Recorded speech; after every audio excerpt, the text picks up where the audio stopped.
WWE fans are wrong about Sami Zayn. I have a unpopular prediction, an opinion, if you will, about one of WWE's most over baby faces. In today's video, we are going to be discussing it because we all love the guy, the ultimate underdog, right? Well, we saw his fire on Monday Night Raw, standing up to Seth Rollins and Bron Breakker. But what if I told you the way most fans see this story playing out is completely wrong? Yeah, you heard me. In today's video, I'm going to be dropping my truthfully unpopular prediction about Sami Zayn, something that cuts against the grain and explains why common fan theories just don't add up.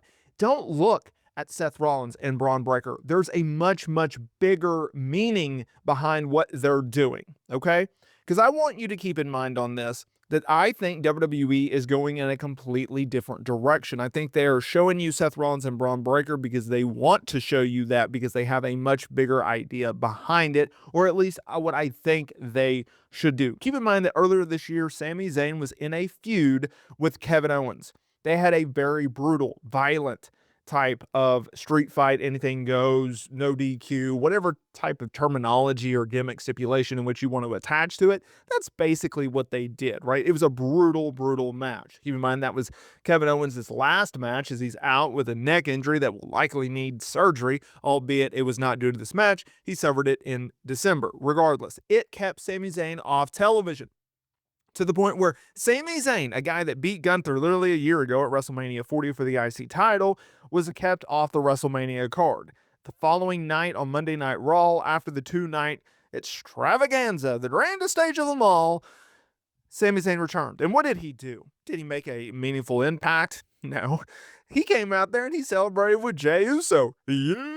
For the World Heavyweight title celebration because Jey had beat Gunther at WrestleMania. Oh, by the way, Jimmy was there, but he was kind of in the background, right? And so then we see this week's episode of Monday Night Raw. There's a promo exchange with Seth Rollins and Bron Breakker and Sami Zayn. And Paul Heyman wanted Sami to turn heel. He wanted him to align with them yet again and join their new faction, which has a lot of upside. And the fans absolutely got behind Seth Rollins and Bron Breakker and Paul Heyman, cheering them. Remember, they're supposed to be the bad guys here. What are we doing? It's like NWO in the late 90s. And then ultimately, Sami worked the main event. He got laid out by Bron Breakker and Seth Rollins. He got stomped to death, right? And fans were like, oh, okay, so we're getting a Seth Rollins, Sami Zayn feud, a Bron Breakker, Sami Zayn feud. You know, who's going to be coming up with him? Well, here's the thing. I don't think WWE is necessarily building towards Sami Zayn versus Seth Rollins as a meaningful feud. I think they're actually using this to get a bigger picture across. I think in order to help Sami, and I think as a way to really help Jey Uso, I think we're building towards a Sami Zayn heel turn. Now, let me give you my explanation, okay? And we'll do so in Cliff Notes. Number one, Jey Uso's situation. He wins the world title at WrestleMania 41. He's popular with the fan base, right? But there is some online skepticism as him being champion, okay?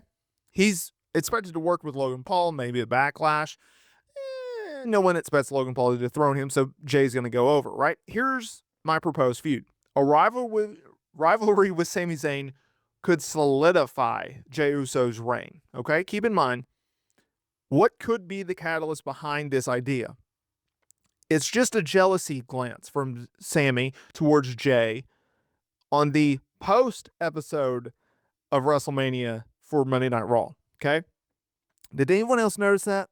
Sami gave me a little glance like, you're world champion, but I'm not. Keep in mind that on Tuesday, Sami sent out a tweet talking about how he's something to the effect of like he's not backing down and that he will be world champion one day.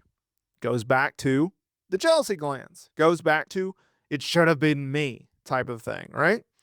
Now, he's never won a world title. He's 40 years old. He missed WrestleMania 41. He stared at Jey Uso. He's vowed to get what he wants. What did John Cena have to do to win his 17th world title? He had to turn heel. Why not Sami? Story Foundation, they have a ton of history. Initial friction, eventual bond in the bloodline, and then best friends again. That's a lot of drama, and there's a lot of dramatic potential there. Now, what's the benefit to Jey feuding with a heel Sami Zayn? Well, feuding with Sami, a top worker known for elevating others, right? It offers a signature rivalry. It addresses past issues. It creates great matches and could legitimize Jey Uso's championship run.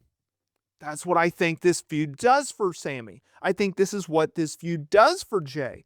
I think this is absolutely brilliant. Now, a lot of people, you may disagree with me on this. You may think that I'm wrong, that I'm out of whack, that I'm out of my mind, I lost my gourd, any terminology you want to use here.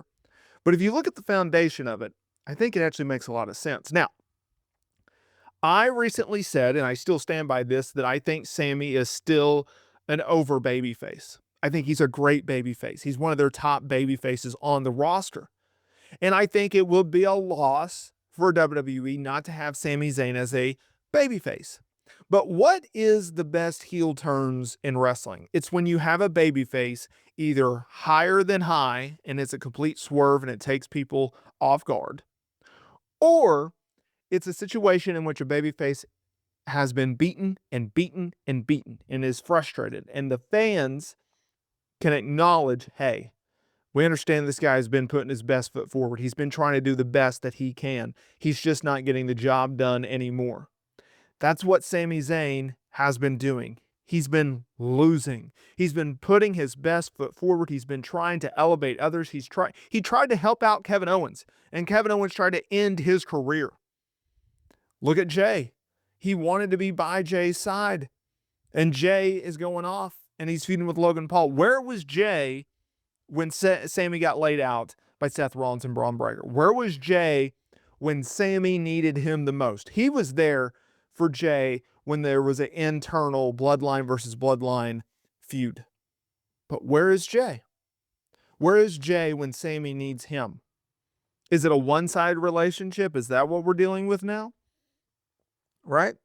So just keep in mind on that. There's a lot of truth behind that. There's a lot of situations in which you can break this down, right?